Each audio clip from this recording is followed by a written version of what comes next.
Wow bro, nggak jujur lebih kecil ya.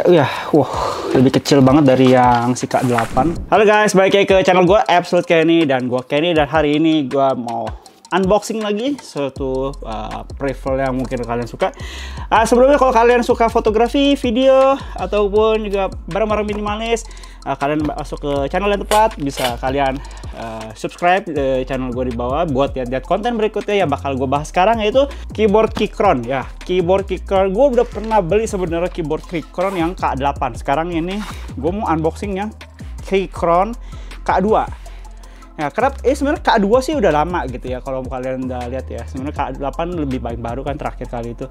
Cuman gue udah jual yang K8, juga gue mau yang lebih smaller footprintnya, jadi masuk ke si K2 ini. Oke guys, jadi ini dia si Keychron K2 ya. Jadi Keychron ini sebenarnya udah lama, dan juga ini versi kedua ya. Kalau nggak salah yang gue sempat lihat-lihat tuh versi kedua bedanya tuh lebih ke apa ya, dia angle-nya tuh lebih beda gitu, lebih sloppy gitu ya. Kalau yang pertama kayak tegap lurus gitu ya, sekarang agak nukik sedikit gitu. Jadi supaya angle typing kita lebih, experience-nya lebih enak gitu. Kalau bisa dibilangnya, gue lupa ya Keychron K8 waktu gue unboxing gimana tuh, rasanya lebih gede atau lebih kecil. Cuman ini compact ya. Yang juga itu waktu itu gue ambil dari langsung dari si Hongkongnya itu. Dan ini dia si jagoannya. Oke. Sama ya, persis ya, dapat instruction begininya ya, kayak si K8 semua Keychron itu. Busa, oke. Jadi ini dia si Keychron K2. Wow bro, nggak jujur lebih kecil ya. Wah, lebih kecil banget dari yang si K8 kalau kita lihat secara fisik, karena emang si K8 itu lebih makan space, agak lebih luas.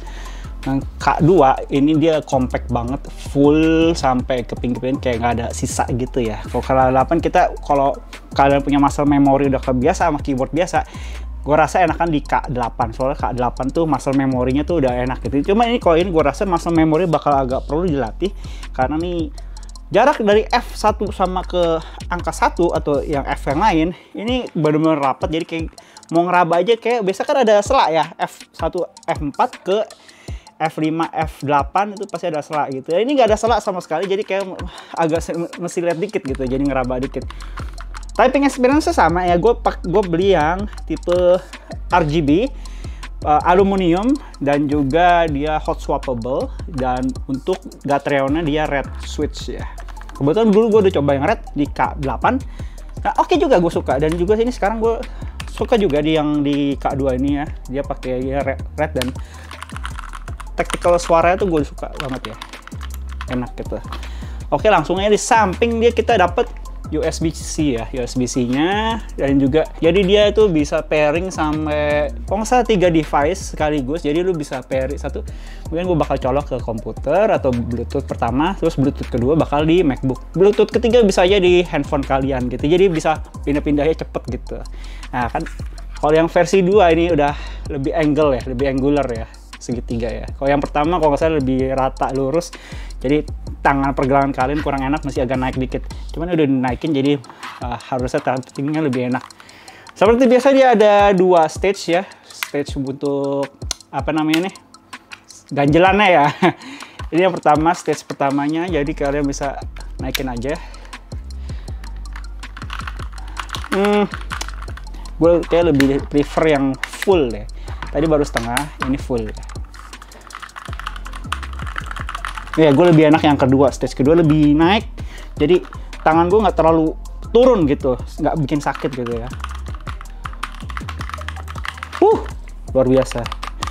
Oke, selain itu kita bakal dapat apa lagi sih? Tadi sarungnya udah, di balik sini ada beberapa ornamen. Kita dapat kabelnya USB biasa ke USB-C, ya USB yang 3.0 yang biasa, atau USB 2 gua nggak tahu itu. Kita dapat keycap cooler-nya, dan juga dapat yang buat cabut apa yang namanya nih, switch ya, buat ganti switch. Kita dapat spare keycap buat kalian ganti sesuka hati kalian. Untuk kalau salah kita bisa buat ganti di sini kan, komen bisa ganti logo Windows, atau enggak di sini lebih kelihatan mau warnanya. Ini buat ganti lampu ya, RGB-nya. Nah ini dia disiapin juga warna orange gitu ya, biar lebih stand out, langsung bisa lihat lah yang mana yang kalian mau ganti. Overall begitu, dan gak pernah mengecewakan. Mungkin gue tahu banyak di luar sana tuh merek yang lebih murah ya, kayak apa ya, gue nggak terlalu ngikutin, tapi gue lebih udah lihat Keychron ini udah dari yang awal banget, gue udah lihat suka, dan gue pengen penasaran banget, dan sampai K8 akhirnya gue beli. Tapi gue jual lagi karena emang gue lagi nggak terlalu butuh, dan sekarang gue butuh, dan gue melihat K8 terlalu agak gede, gue mau yang lebih compact lagi. Akhirnya jatuhlah ke si K2. Ada juga Q1 atau Q2, cuman gue lebih suka yang ini lebih slim ya. Kalau itu mungkin agak gede dikit. Typing experience gue rasa bakal 11-12 sama si Q1 Q2. Tapi yang pasti gue bakal lebih suka ini untuk sekarang inilah. Oke guys, ini gue dapetin sekitar di harga 1,5-an ya, 1.500.000-an. Kalau kalian minat, gue bisa taruh linknya di bawah, atau enggak kalian lebih suka yang Q1 atau Q2, gue bisa taruh juga linknya di deskripsi di bawah, atau enggak ada di card di atas. Oke, di sini gue bakal coba di MacBook gue. Jadi gue kebetulan ini belum gue cas, baru bener-bener dibuka. Jadi kita bakal pakai kabel dikit karena ini pakai yang laptop USB-C. Jadi gue bakal butuh pasang dongle dulu. Oh langsung nyambung gak ya? Nggak pakai basa-basi. Oh gue lupa. Mantep ya. Mantap lah. Udah paling top lah. Kalau buat warna mungkin ini gara-gara terlalu terang ya, gue nggak bisa terlalu kasih lihat mungkin ya. Tapi kalau ini sekarang bakal ada beberapa mode, dia breathing ada juga tactical, kalau kalian pencet tuh bakal kayak wave begitu. Ada juga yang RGB wave.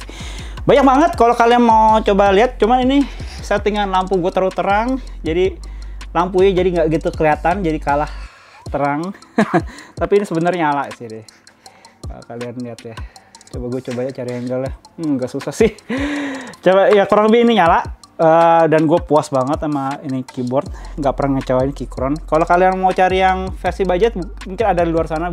Kalau gue coba cari lebih detailnya, bakal kalau ada yang lebih oke, nanti gue bakal review di video berikutnya. Overall berjalan lancar dan ini enak banget. Oke guys, sampai situ aja review gue untuk Keychron ini, dan jangan lupa like, share, dan subscribe channel gue di bawah untuk lihat-lihat konten berikutnya yang model-model seperti ini, barang-barang fotografi, videografi untuk editing atau yang minimalis seperti ini. Oke, see you guys in the next video. Bye bye.